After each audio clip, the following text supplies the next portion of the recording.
Welcome back to another episode of Growth Stories. I'm Ben Landers. I'm your host, founder of Blue Corona. Today, I'm joined by Brad Lawson, the Director of Marketing from S&D Plumbing in Taylor, Texas. Brad has a really cool story. He's originally from Hawaii, and so we talk about his journey, how he got to the great state of Texas. We talk about S&D Plumbing, how they approach growth, how they think about growth, how they budget for growth. Talk about some of the things that have changed in the marketing landscape through Brad's career, how they use data, the importance of their team, culture, and what they're working on right now, what they're focused on, and what they're doing to succeed. It's a great episode. Brad shared a lot of insights and wisdom, things that I think you can learn from no matter where you are in your business growth journey, whether you're just starting up or whether you're running a larger company. I think there's a lot of insights to be gained. So grab a cup of coffee, pen and paper, sit back and enjoy. If this is your first time tuning into the show, welcome. And if you've listened to the show before and enjoy it, please give us a like, subscribe, share, thumbs up, whatever. Helps new people find the show, and we really, really appreciate it. So thanks and enjoy.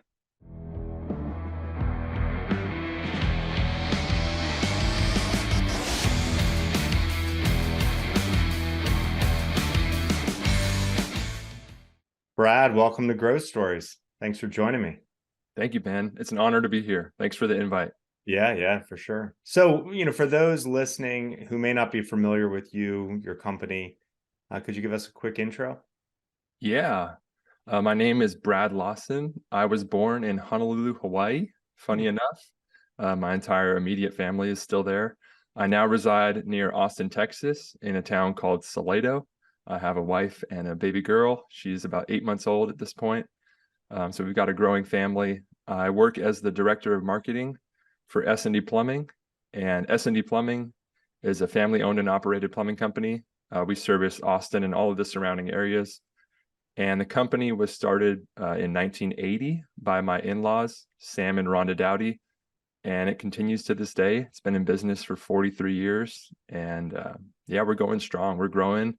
And we're in a very competitive market. It's a lot of fun to be in the Austin area because it is booming, as many people know. A lot of people moving to this area, a lot of apartment homes going up, new subdivisions. So there's a lot of work to be done in this area. So it's interesting. I was going to ask you how you got from Hawaii to Texas, and then the in-laws aspect sort of connected that. So is it difficult, being a native of Hawaii and then coming to the mainland and being away from, in Texas too, so you're not close to any real beach? Yeah, it's a good question. So my journey to Texas was by way of California. I went to school at Stanford and played volleyball there, and then after college played a couple of years professionally indoors. I'm sitting down right now, but if I were standing, you could easily tell how tall I am. We'd have like your eyebrows down in the picture. Yeah, I'd be out of the frame. I'm 6'8". So I played volleyball for a while as an outside hitter. Also trained with the national team. And after 2.5 years or 3 years with the national team, I decided, or my body decided rather, that it was time to do something different. And so I switched to beach volleyball and competed on the pro tour called the AVP for a year and was living in Southern California. And that's where I met Amanda, who's now my wife. She was also playing on the tour. She's 6'2", super talented athlete. And you're expecting your kids to become professional athletes and take care of you, basically. That's exactly. That's the retirement plan. Yeah. That's awesome. The retirement plan. But yeah, we met in California playing on tour. And again, I just played for a year. And at that time, I was doing some freelance marketing work, recording and producing and publishing podcasts. Also was helping a motivational speaker kind of get his website redesigned and launch some new campaigns for him. And then when COVID hit, my wife and I closed on a house in January of 2020 in Texas. We felt called to be near family. We wanted to start our own family. And so we closed on a house in January. In March, all of our jobs, I was working 2 jobs and Amanda was playing on tour. Everything was canceled or postponed. So we were just like, it's time to go to Texas. And so we packed in one weekend and we were out of there. A lot of things were, as you remember, were shutting down. Um, there was a feeling of panic in the air, and it was like, we don't want to get stuck in Los Angeles Yeah. Yeah. if something goes down. So yeah, we drove out of there and made the cross country trip, and that's how we ended up in Texas, in the Austin area. Again, Amanda's parents have been here a long time. She's got two brothers who are also in the area with their families. Nice. So it was a move to be near family. And like I mentioned before, my family's in Hawaii, my immediate family at least, mom, dad, brother, sister. And we were sort of debating, like, do we want to go to Hawaii or do we want to go to Texas? And just logistically and financially, Texas made a lot of sense.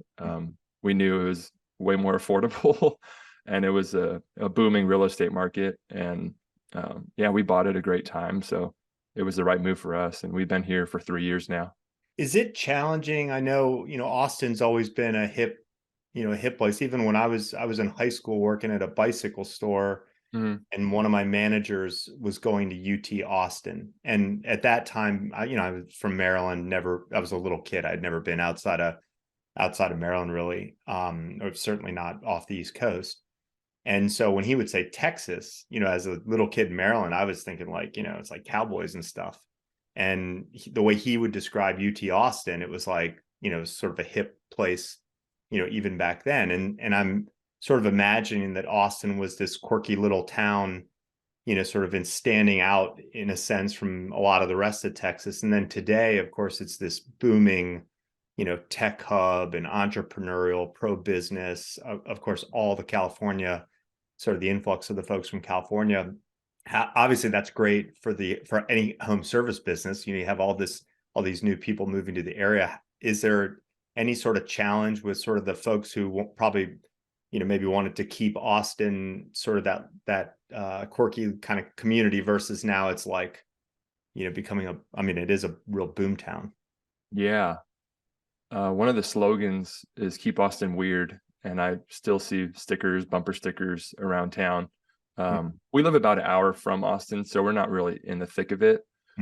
But definitely there's a juxtaposition of like, this used to be like a very hip kind of almost like hipster enclave of a city. And now it's like, you drive down toll 130 far enough and your Tesla's right there next to the toll road, and it's a massive facility. Yeah, I heard Elon's building like a town, basically. Yeah, and we've got Samsung coming in right next door by the new high school here in Taylor, and that's like one of the single largest projects in U.S. history in terms of just construction alone.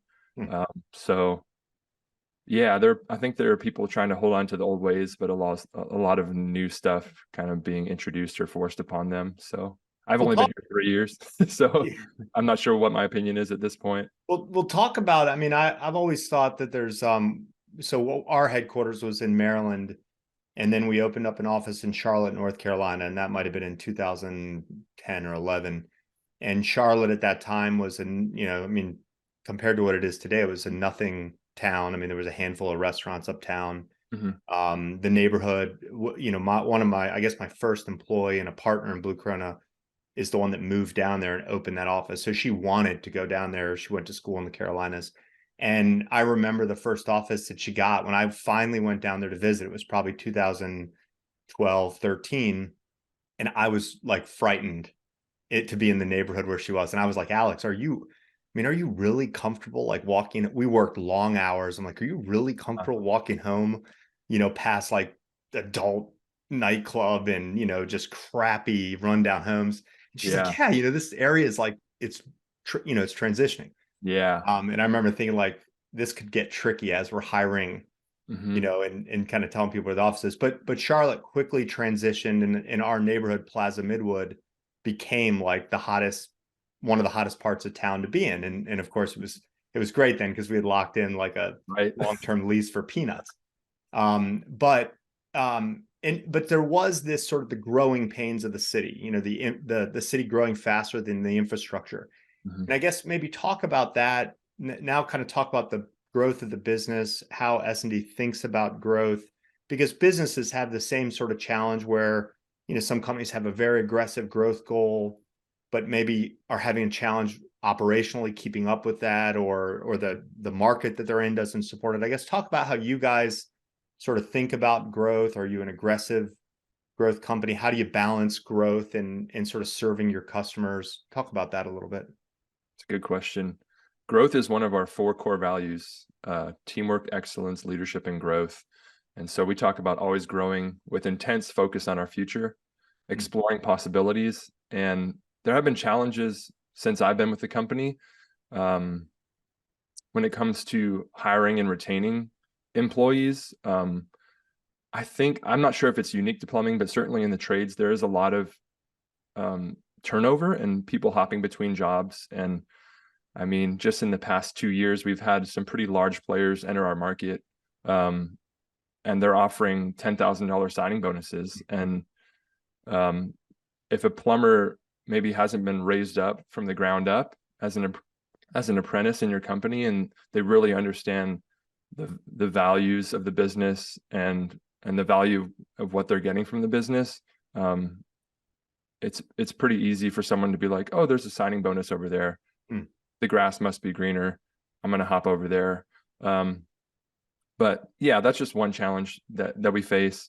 But in terms of growth, we follow the EOS system out of the book Traction by Gino Wickman. Yeah. And we outline a 1-year plan, a 3-year picture, and a 10-year target.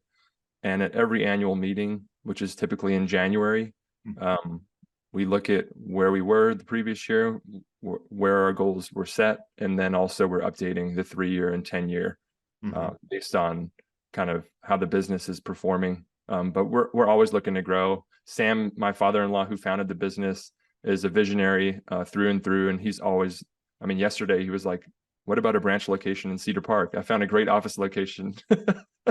So there are always opportunities to grow and expand. And especially as we talked about in the Austin market, there's just so many people living and moving here.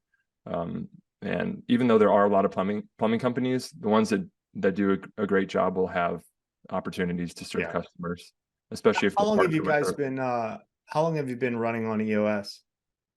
Oh, that is a great question. I mean, what did it precede you? Know. Yeah, it preceded me. Okay. Yeah.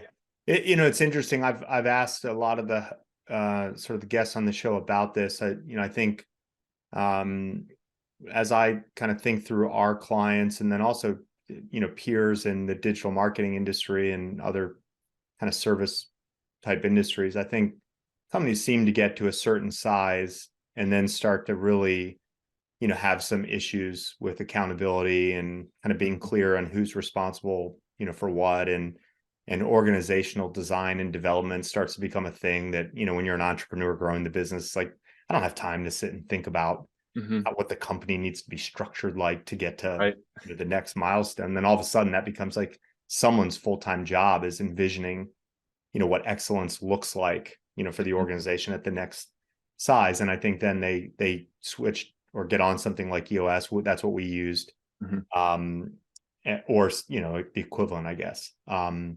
But again, there's a handful of people that I'll talk to that really don't have anything like that. And I'm always, in one sense, kind of like impressed. Like, how can you hold it all together without some sort of construct, for sort of like issue processing, just to take one thing, without some sort of standard method for how we kind of break issues down, talk about it, and sort of solve them. I think to myself, like, man, how do you do that? So that's awesome that you guys are using that.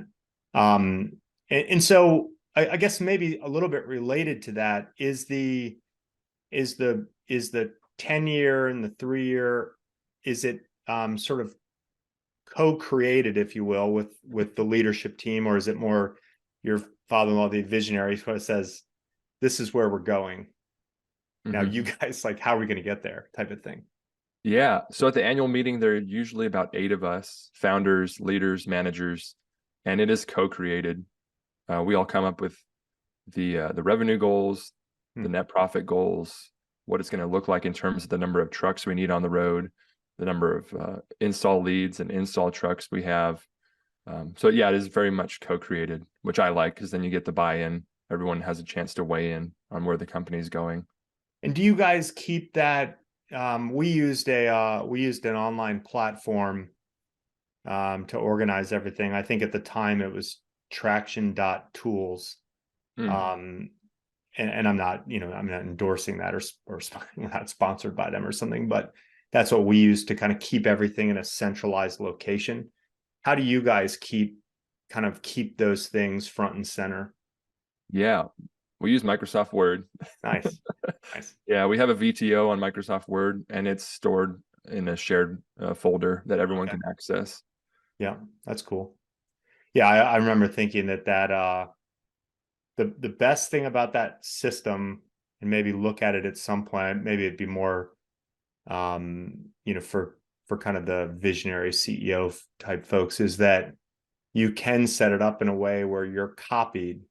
Like, I was copied on every L10 meeting kind of throughout the organization, where you get these great little bulleted summaries, like what were the issues, how their scoreboard for the week, and that kind of thing, where I didn't look through them all on a regular basis. I mean, I sort of took it as if I was looking through them, I've got a leadership issue, that I need to work on, because again, most of those were like a level down from me. But I just remember this incredible feeling of connectedness to the business without having to actually shadow and sit in on meetings. And so I've always wondered, people who don't use that, how do you kind of keep it together? But yeah, that's cool. the I haven't heard of that tool. We also use Trello for organizational purposes. So a lot of our meetings are run on Trello. We have to-do lists or issues lists that we keep on different boards on Trello, and managers can review those. Yeah, that I think that would be sort of the equivalent. Yeah. What about I've had people on the show that are the owners of the company, and they also serve as sort of the head of marketing. I've had folks where they're like a marketing leader, like yourself. How do you think through sort of marketing budgets, or the budgeting process? Do you have some sort of arbitrary percentage of revenue, or do you think about it differently? And if you don't want to share that, like whatever number you use, that's totally cool. Just sort of how do you think about it? Yeah. I'm not sure if it was arbitrary, but we were using 8% as a number. I think it was recommended to us by Nexstar. 8% is like where you want to be if you want to maintain your level. And then upwards of that, like 9, 10, 11% is if you're trying to grow. So we were at 8%. We have been there for the past year and a half or so. And actually, just a couple of weeks ago, we're like, we need more leads. We need to kick this up a notch. So now we're hovering around the 11% mark in terms of spend on marketing. And do you guys, marketing has always struck me. I get asked that question all the time from business owners, what percentage should I spend of my, I want to get to fill in blank 20 million. How much should I spend on marketing? And I sort of joke around with them that marketing is sort of an allocation game. Like, you consider your truck wraps and the uniforms and, as part of your marketing budget? Or are you specifically talking about, for example, Google paid search, SEO, direct mail? Do you put the call center, the training for the CSRs, do you put that in sort of the marketing budget? Because depending on how you lump it all together, someone could say, I spend 17% on marketing, because they're taking this, every interaction or touch point with the customer is a marketing, thing. And then there are other people that, again, they're speaking about it very compartmentalized, where it's like, no, like, how much should I be spending on paid media or OTT or something else? And so I kind of joke around with them that even though we have a lot of clients, it's difficult to get unless you're going through every single person's sort of income statements and saying, how do you think about this? And how do you think about that? It's tough to get an apples to apples. So I try to tell people, like, if you're in a roundtable through ACCA or through Nexstar, and people are throwing around numbers, just before you blanket take the number and run back to Blue Corona or whoever your marketing partner is and say, why aren't we doing this? Just ask the person who's telling it what goes into that, so that at least you have sort of an apples to apples number. Yeah, that's a good perspective.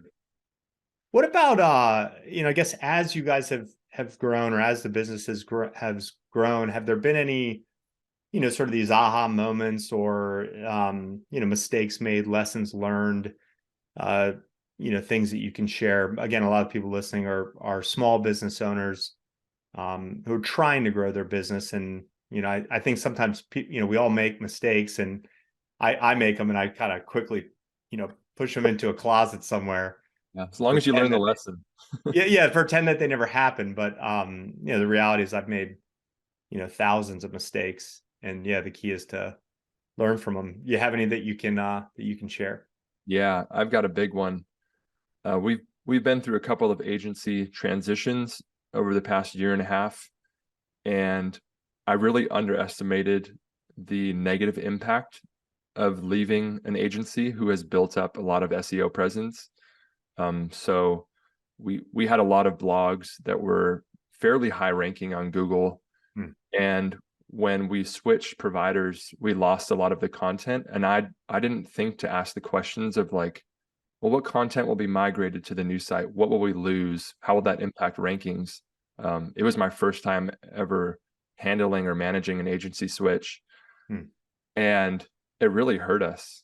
Like, I think we were averaging about 8,000 organic visitors to the site a month. And after the switch, we were at like 1,100. So we lost a pretty substantial amount of traffic. And I was just kicking myself for a long time. I was like, I need to learn the lesson and put this one behind me. And fortunately, we found you guys, and I got a better understanding of kind of what had happened and what the steps were to mitigate and ameliorate, and also repair some of that what we had lost. So I would tell people, if you're thinking about leaving an agency for another one, really do your due diligence, ask all of the questions.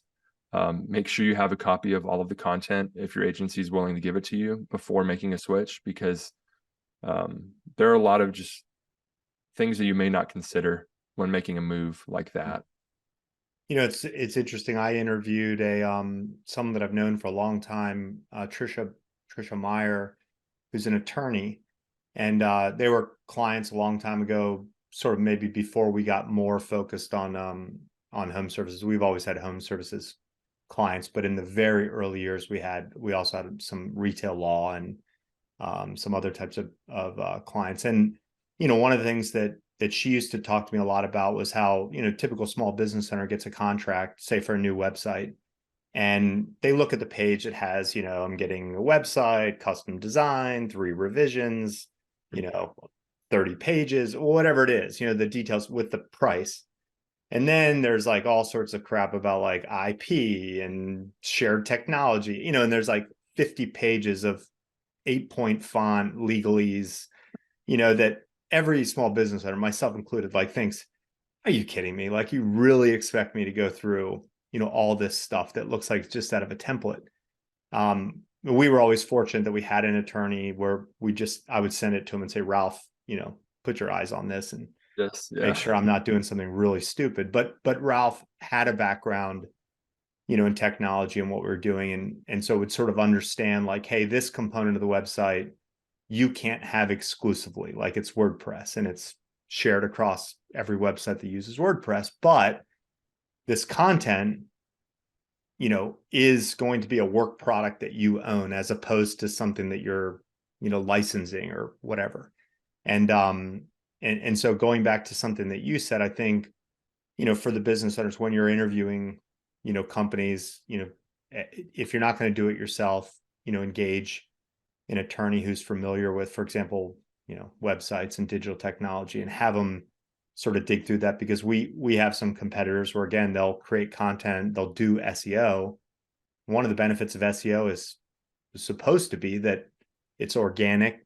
You own that content, acts like a flywheel for you. But some of the companies, our competitors, will slide in their language that it's basically like you get to use the content for as long as you're, a client, but then they can take it back, or it's yours, but they're not going to hand it to you in a format that makes it easy for the next company to to pull it over. And if the next company's doesn't have a process to do that, it can become, either they won't do it or it becomes cost prohibitive. So I feel terrible. We've always tried to, the idea was like the more our clients understand about digital marketing, kind of the principles and the high level stuff, the better, clients they'll be.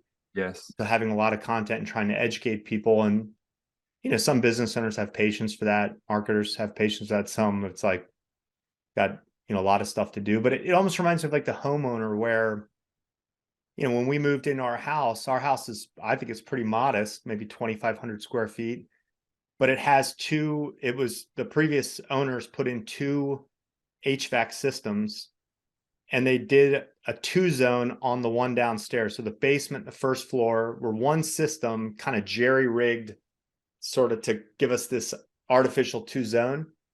And then we had a separate unit for the top. And so when one of them died, we had a company come out, and I said, just, can you replace this? And they said, oh, this is all done. This is all wrong. And you should just have, the one system downstairs, but this 2-zone thing that they've set up is a joke. And so you should change it. And as the homeowner, I'm just thinking, whatever. I mean, you're the expert, whatever you think. But anyway, they put in a system that the way it's kind of set up is our basement is like freezing, and then the first floor is like tolerable. Like the whole house is like it's like California microclimate system. It's like Northern California is my house. Yeah. And again, then, I had a client, come in years later and said like, yeah, this is like bananas how they've done this. Why didn't you ask this? And why didn't you ask that? And I'm like, I didn't know. Yeah, it's not my world. I was busy, doing other stuff.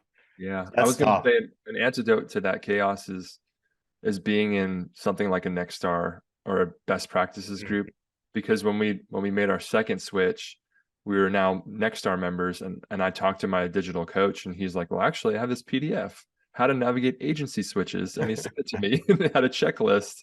Is that like, Nick? This is so helpful. No, not Nick, Taylor. Okay. Yeah, they're both great. But yeah, just there's wisdom in a multitude of counsel, so having other people to bounce things off is just very helpful, and it prevents you from making mistakes. Yeah, for sure. How do you sort of balance, on the one hand, you have your plan that you're executing, your marketing strategy, to get you to the 1-year goal, to the 3-year, and ultimately sort of to start making that 10-year kind of picture a reality. How do you balance staying focused on executing your current strategy with, all the new stuff that comes at you, either from sales reps calling on you saying, we've got this new marketing whiz bang, whatever. Or that you're at a Nexstar group and someone brings something new up. How do you balance staying focused and executing with like the shiny new thing? Yeah, it's a very real temptation. I get emails every day about try this thing, try that thing. We want to sell this thing to you. And I think for me, it's slowing down and remembering that marketing, at least in my opinion, is an iterative process. Like you try something out, you measure the results, you see how it's performing, and then you either make improvements or maybe you replace it with something else. And being patient is a big thing. Like I remember I was fairly new to marketing when I joined S&D Plumbing, and I ran a couple of direct mail campaigns, and they went nowhere. And I was like, oh, direct mail must not work. And then in talking to some of the vendors that I work with, they're like, no, you need a better postcard, and you need frequency, and you need to put a vanity URL on there. And it was just like, oh my gosh, like there are so many little things that can be improved. And I think when the shiny objects, sometimes they even walk into my office. Oh, look what I discovered. You should try this thing. Okay.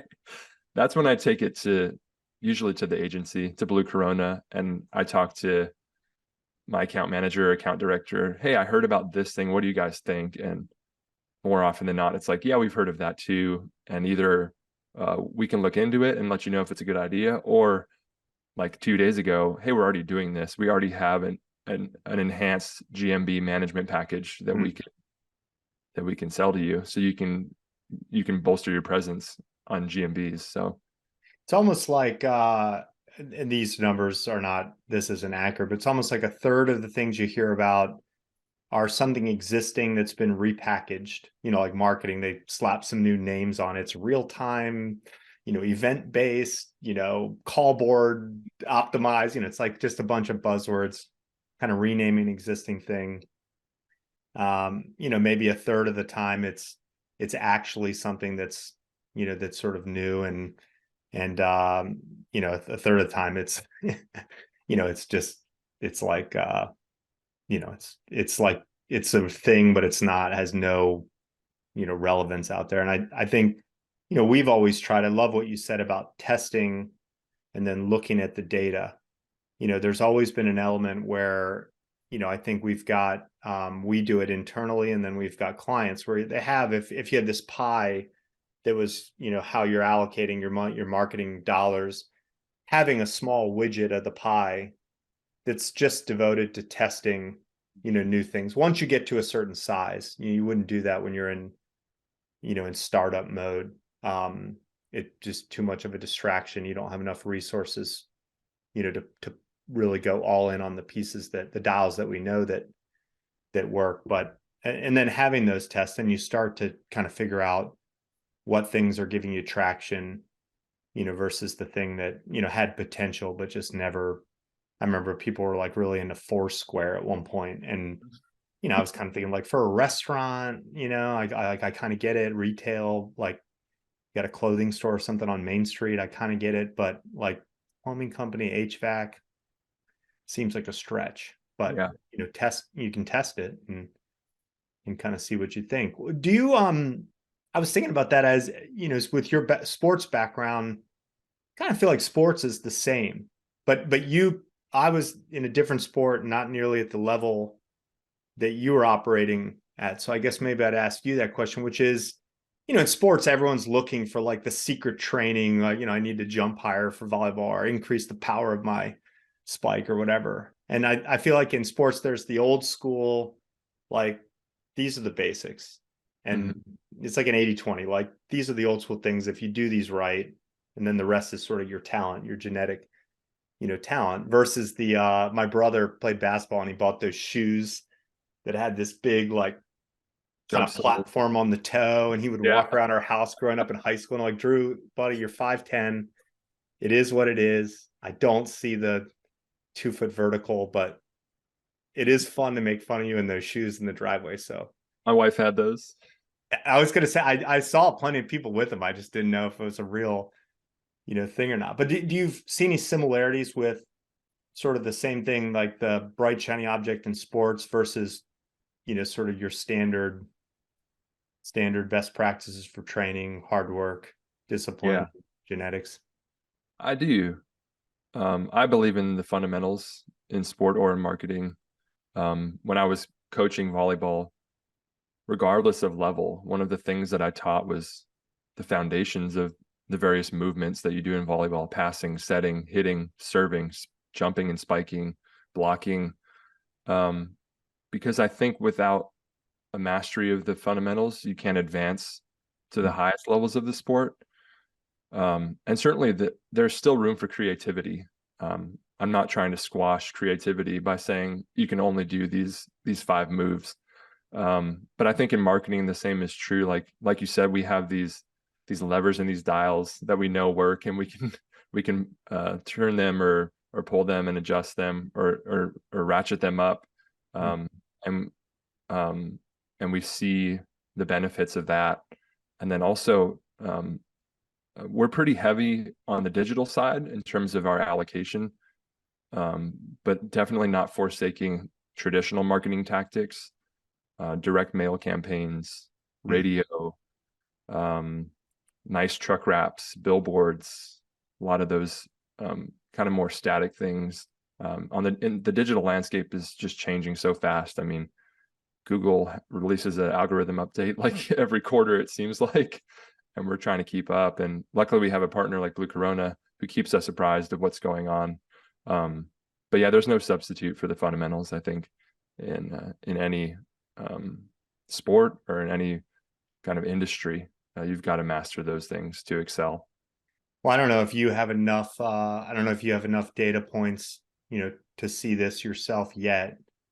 But you mentioned sort of, the kind of some of the traditional advertised marketing billboards, truck wraps and things like that. I know we have data basically showing that strength of brand makes a huge difference in terms of digital click-through rates, conversion from website visit to lead, and then of course lead to sale.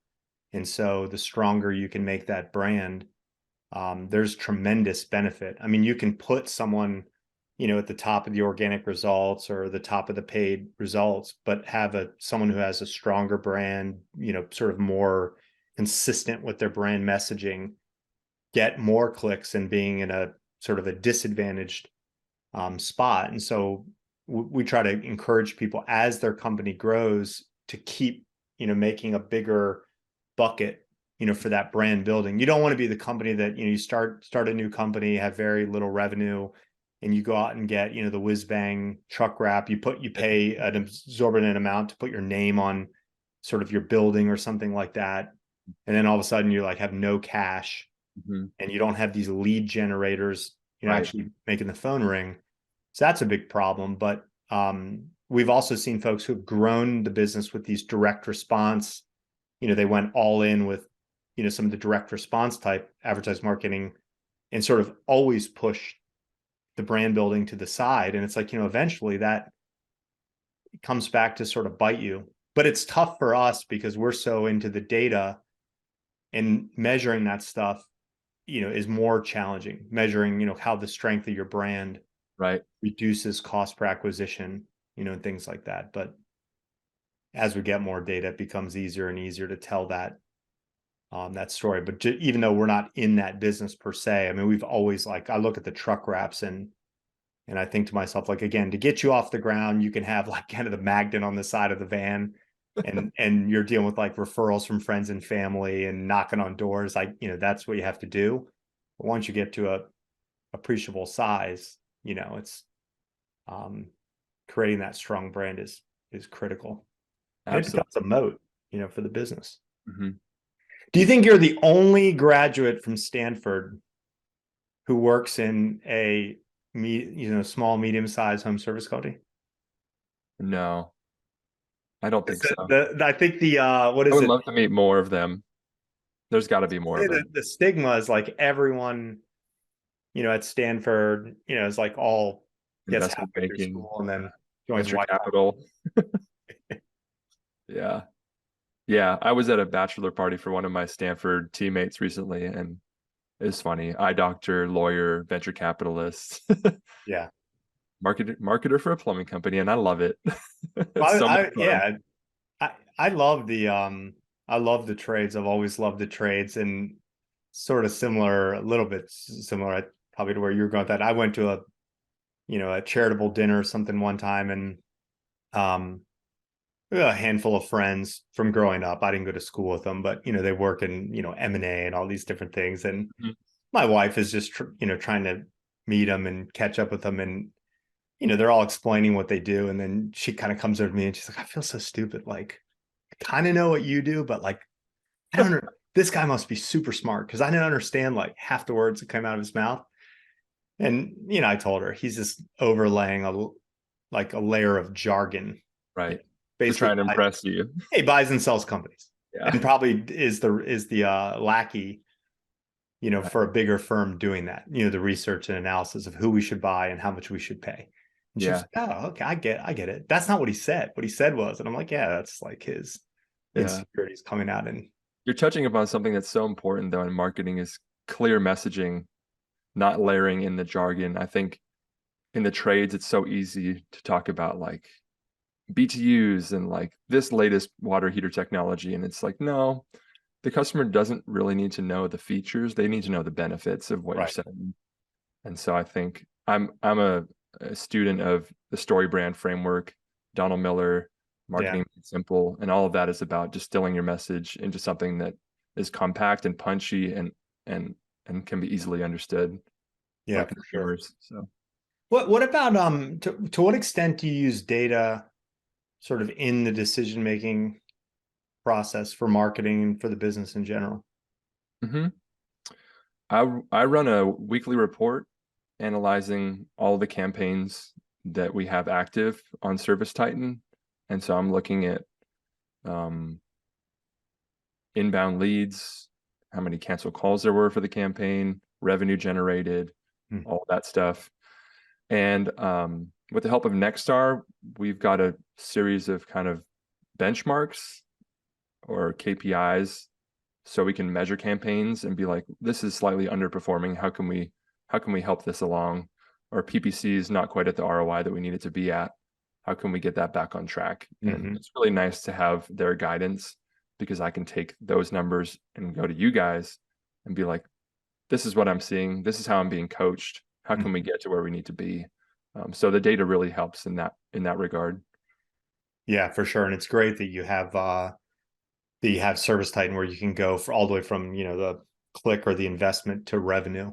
I've Mhm. always we've been longtime advocates of that, even, before Service Titan came into being. We would just do it kind of the old fashioned way with Excel, get a output from someone's QuickBooks or Peachtree or whatever they were using, and then take all the marketing data and, put it together. But yeah, I never really understand how people would make, like, we would have clients call in and say, my bounce rate is too high.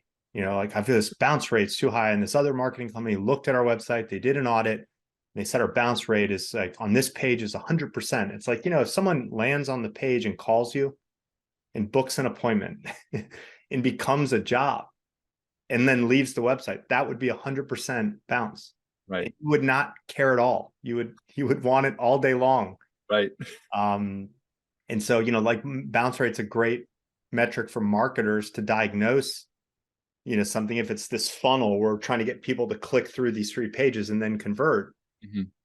then the 100% would be, could indicate a problem. But yeah, if that's the vanity page for the direct mail and they land on it and see the offer and then immediately call or book an appointment, it's like, Right. great. That's what we want. Yeah, it's exactly what we want. Any new marketing, not to be confused with the kind of the shiny object, but any new marketing technologies, trends, things that you're paying particularly close attention to?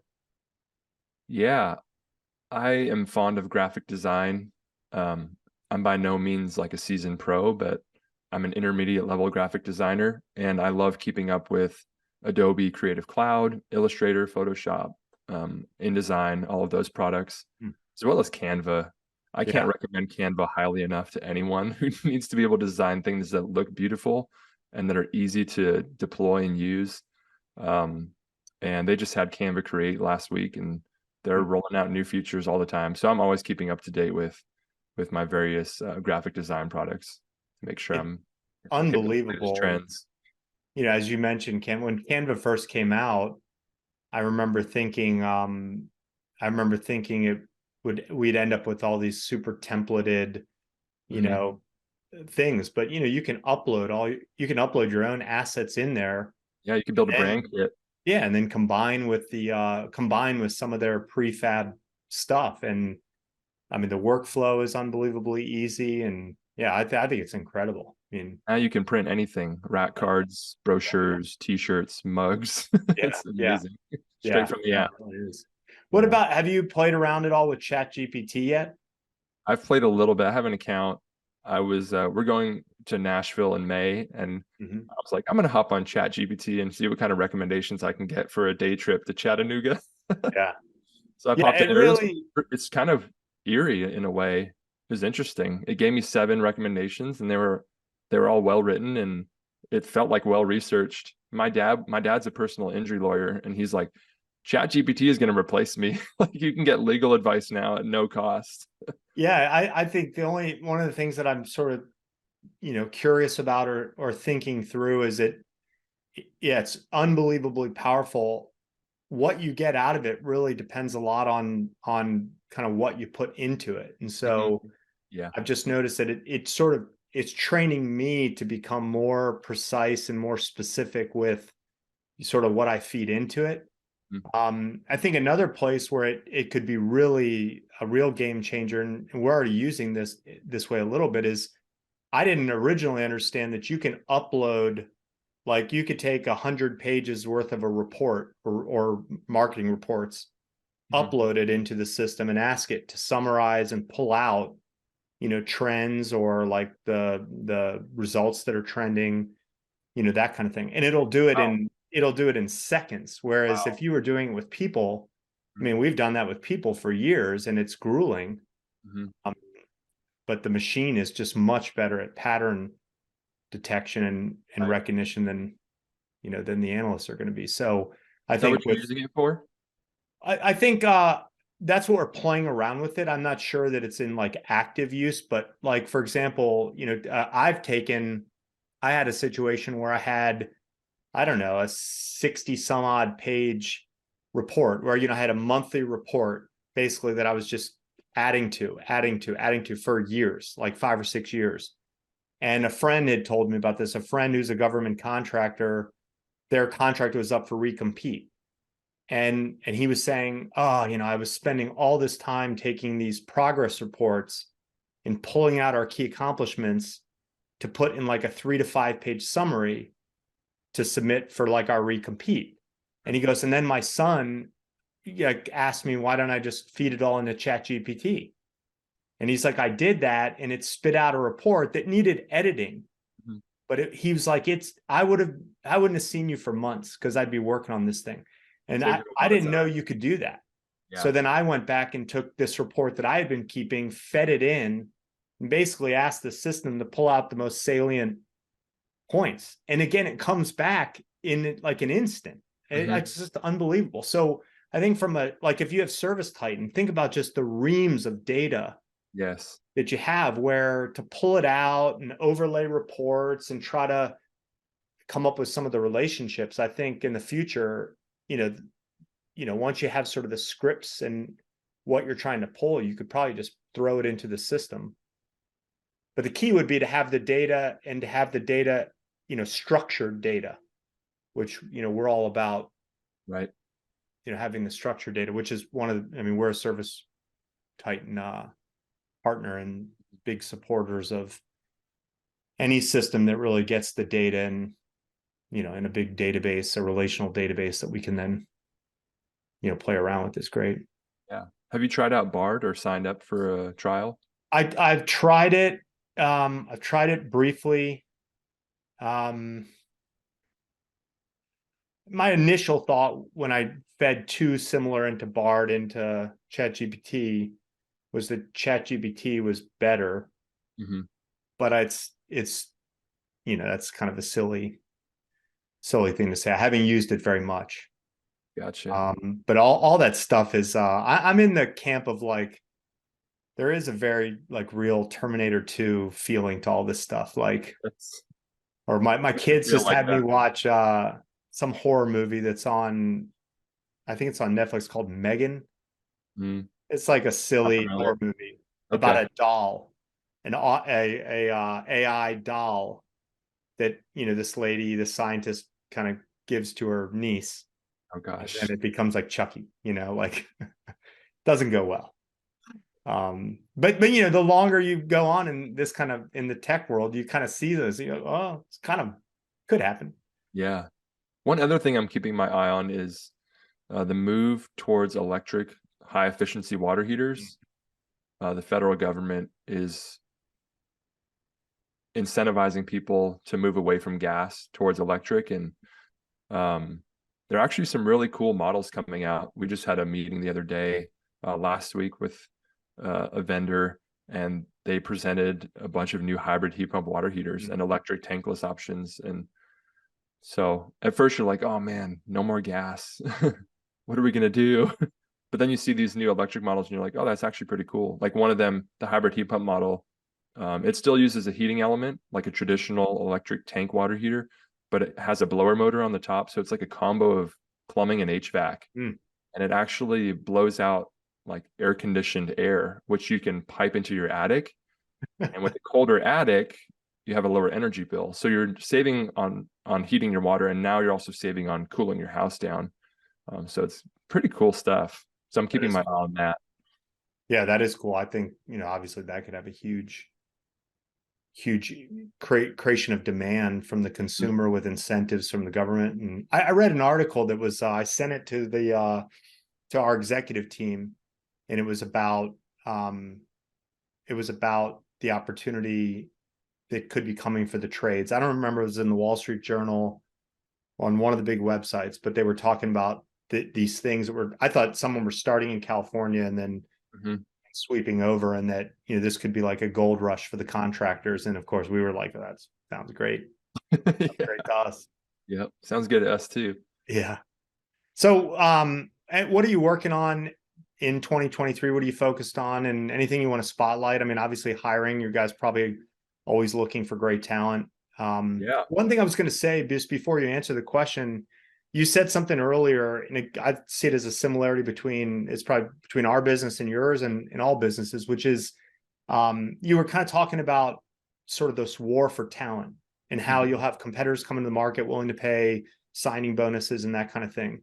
And if it's someone who hasn't been raised up as an apprentice within your company, who's not in kind of, I don't know, inculcated in the core values and things like that, it could be seen as compelling, like they're chasing dollars, around. And I almost kind of feel like throughout my career, I've seen folks that just chase the dollar. They go from company to company, don't really think about how long they're staying, or like the relationship they have with their boss or the leaders of the company, or future growth opportunities, learning opportunities. It's just like, this company's willing to pay me more. They offer a 4-day work week. I'm going there. And then there have been other folks where, I think they are very intentional with the companies that they join, whether it's ours or the one before ours, or if they leave, where they're going. And I don't know if I could say that as a whole, that group is sort of happier, more satisfied. I'll only say that I've been in this scenario where I left one company to go work for another company, and it made a lot more money. And it really is true that, you adjust to the money very quickly. Yes. A lot of times you spend it on stuff that, really doesn't make you much happier. And as opposed to, like, I ended up taking a job for a guy who became my business partner, and, working with people that you love, admire, respect is like, as long as you're making enough money to make a living, there are opportunities to grow and to continue to create wealth. It's obviously important, but working with people that you respect and admire, in a company that has values that are similar, the same as yours. I don't know.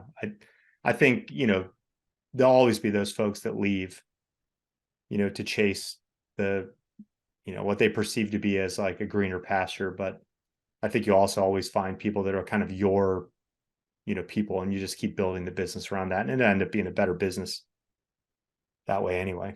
Totally. Yeah, I'm glad you brought us back to this point, because I wanted to clarify. I've been thinking about it. The people who join S&D Plumbing and see the shiny object or the signing bonus somewhere else and leave, that's not who we're looking for. That's not who we're looking to hire. Like I talked about earlier, we're a company built on strong core values: leadership, teamwork, excellence, and growth. We're trying to elevate the trade, provide an opportunity. We're located about 45 minutes from Austin, so we tend to have a hard time sourcing a lot of talent. And when we get someone good, it's like, oh my gosh, yes, let's train this person up and make them as amazing as they possibly can be. And then also, once they're here, we make it our mission to take care of our employees. Like, we have great benefits. We have quarterly company events, including an awesome Christmas party, a pool party in the summertime.